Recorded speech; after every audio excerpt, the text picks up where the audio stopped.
Tentunya berinteraksi dengan Al-Quran apapun bentuknya, kalau betul-betul dengan dasar iman dan ikhlas, itu jelas adalah nikmat. Karena Al-Quran adalah nikmat dari Allah Tabaraka wa Ta'ala. Surah An-Nahl dinamai oleh para ulama dengan surah An-Ni'mah, karena dalam surah An-Nahl itu kebanyakan isinya adalah menceritakan nikmat Allah, dan itu dimulai dengan kenikmatan tauhid. Kenikmatan tauhid itu artinya tauhid itu kita dapatkan melalui Al-Quran. Iya. Nah, secara khusus bagi saya menghafal Al-Quran terasa nikmat karena pertama, kapan saja kita mau membaca Al-Quran, apalagi memang saya tidak melihat, ini sangat memudahkan saya untuk membaca Al-Quran. Karena kapan saja saya ingin membaca, langsung saja, spontan.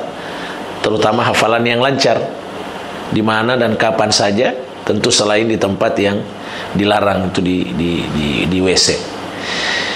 Yang kedua adalah lebih mudah mempelajari maknanya, karena tinggal diingat ayatnya, langsung dipelajari maknanya, langsung connect begitu.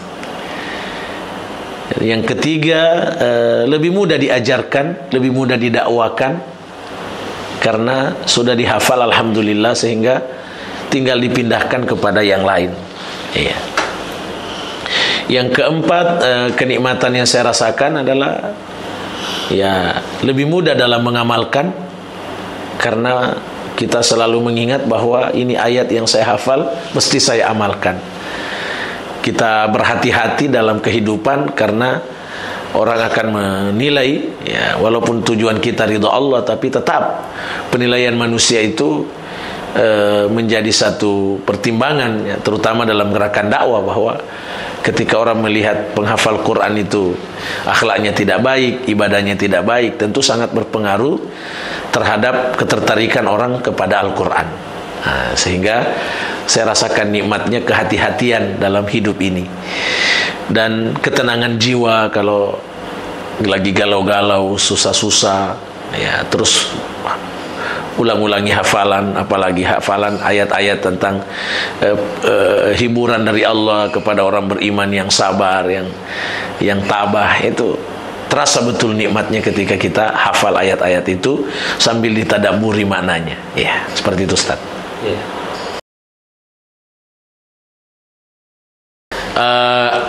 Yang kedua, pesan saya untuk para santri bahwa hendaknya kalian sungguh-sungguh berinteraksi positif dengan Al-Quran.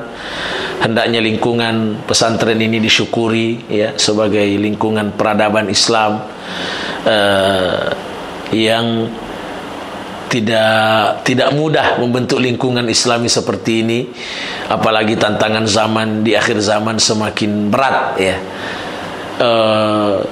Sehingga kita yang diberi hidayah oleh Allah sehingga bisa berada di lingkungan yang Islami seperti ini, itu hendaknya disyukuri dengan kebetahan, ya, dan menjaga terus kondisi lingkungan yang Islami ini, meningkatkan kepatuhan kepada pimpinan, kepada aturan pesantren yang pada hakikatnya adalah aturan Islam, ya, sehingga lingkungan ini betul-betul bisa terjaga, karena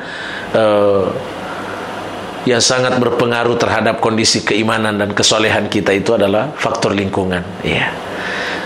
Sehingga dalam lingkungan pesantren, lingkungan Qurani seperti ini, itu hendaknya para santri betul-betul memanfaatkannya dengan baik, menimba ilmu Islam sebaik-baiknya sambil menggembleng kepribadian, sehingga satu waktu terjun di tengah masyarakat. Karena kita juga tidak boleh berdiam terus dalam sebuah lingkungan, karena masyarakat ini kita mesti perbaiki juga.